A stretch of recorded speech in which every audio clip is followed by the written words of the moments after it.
Let's see how my videos are doing. What the hell? Over 50k views?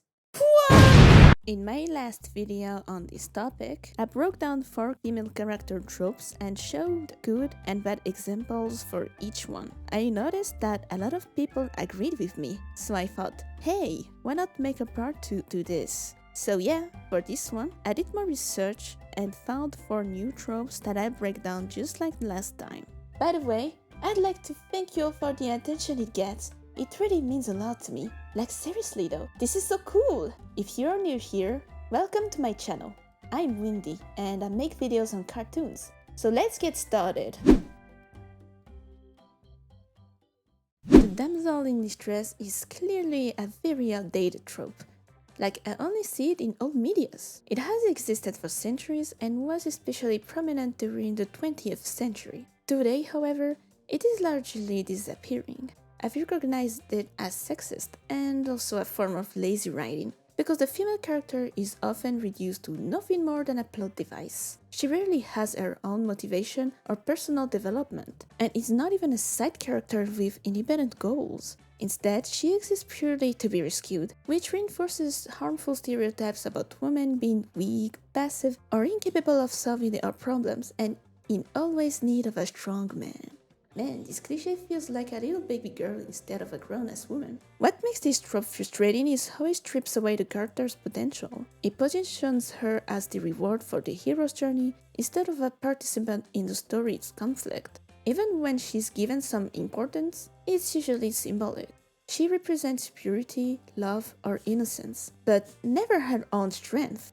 This often leads to shallow storytelling, where emotional stakes depend only on her suffering rather than her decisions. However, modern narratives have slowly started to evolve past that. Take Princess Bubblegum from Adventure Time, for example. In early episodes, she and other princesses are initially presented in a way that resembles the traditional damsel in distress. She's often kidnapped by the Ice King, locked away, and placed in danger for Finn and Jake to save her. But as the series progresses, Princess Bubblegum completely outgrows that mold. She is a scientist, a politician, and sometimes even morally grey, proving that she doesn't need to be defined by others' actions. This evolution shows how a character can start within a traditional framework, yet develop into something richer and more nuanced.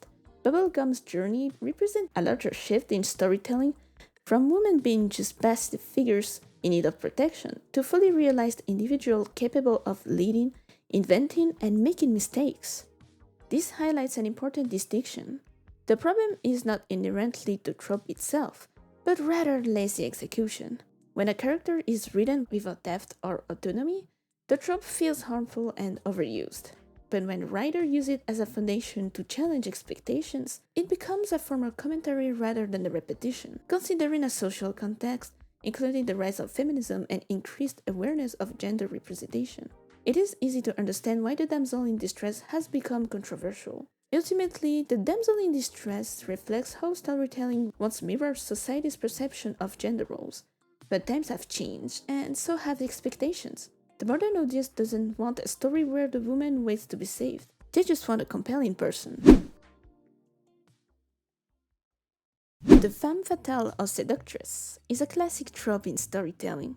This character uses her sex appeal or influence to manipulate others, usually men, to achieve her goals.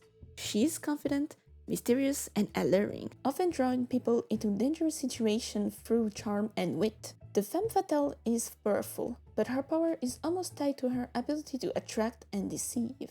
The trope is often perceived as harmful because it reduces a woman's agency to her physical appearance and sexuality rather than her intelligence, skill, or emotional depth. She is portrayed as dangerous and untrustworthy, a symbol of temptation and moral downfall. This archetype dates back to ancient myths and was heavily romanticized in film noir, where women like this were seen as the ultimate threat to male control and stability.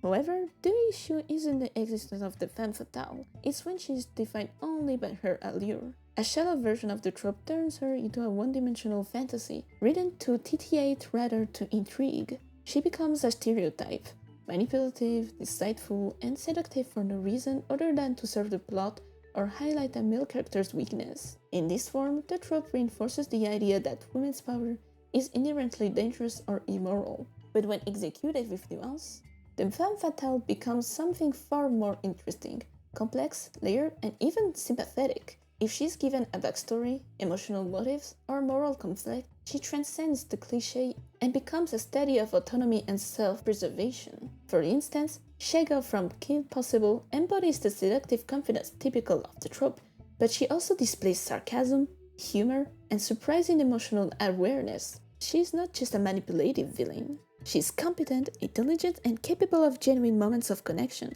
making her both dangerous and relatable. Similarly, Nola Bunny demonstrates how this archetype has evolved over time. In Space Jam, she was originally written as an exaggerated fantasy figure, hyper-feminine and defined by her looks. Yet, in later versions, such as in the Looney Tunes shows or Space Jam: A New Legacy, creators have redefined her personality completely. She became a quirky, confident, and ambitious character, with her attractiveness being only one small aspect of who she is. This evolution highlights how writers can maintain the charm of the femme fatale while removing the sexist garbages tied to it. A well-written femme fatale is compelling because she embodies control, not over men, but over her own image and destiny. She is not just a temptress. She is aware of the perception others have of her, and she uses it strategically. This makes her a symbol of agency rather than manipulation. Ultimately, the femme fatale or seductress trope isn't inherently harmful. What matters is the writing. When she's crafted with intention, given purpose, humanity, and emotional grounding, she becomes a fascinating character who challenges expectations. The Adorkable Girl is a quirky, socially awkward female character whose charm comes from her innocence, clumsiness, and relatability. She often stands out through her unique or offbeat interests. Things that aren't always seen as cool or mainstream, and is combined with her awkward behavior and genuine sincerity. Her cuteness isn't forced. It's tied to her imperfection and enthusiasm, and the fact that she's often a little different from everyone else. This is a variant from the Not Like the Other Girls. This makes her both approachable and endearing to audiences. She's the girl who stumbles over her words, gets lost in her hobbies, and maybe has trouble expressing herself. But this is exactly what makes her human. The Adorkable Girl trope became popular because it offered an alternative to the overly polished or hypersexualized portrayal of women. Instead of the perfect love interest, she's the awkward yet charming one who feels real. Her personality often embodies optimism, creativity, and emotional authenticity, which helps her connect easily with viewers. But what's wrong with this, Windy? Well, let me tell you. You see, people have pointed out some flaws to this trope, especially when it's poorly handled and painfully generic. And trust me, things can quickly turn hollow. If her only purpose is to be cute or quirky, she loses all depth and risks becoming another stereotype. A kind of infantilized ideal that suggests women are only appealing when they're soft, naive, or harmless, in contrast to the femme fatale I've mentioned earlier.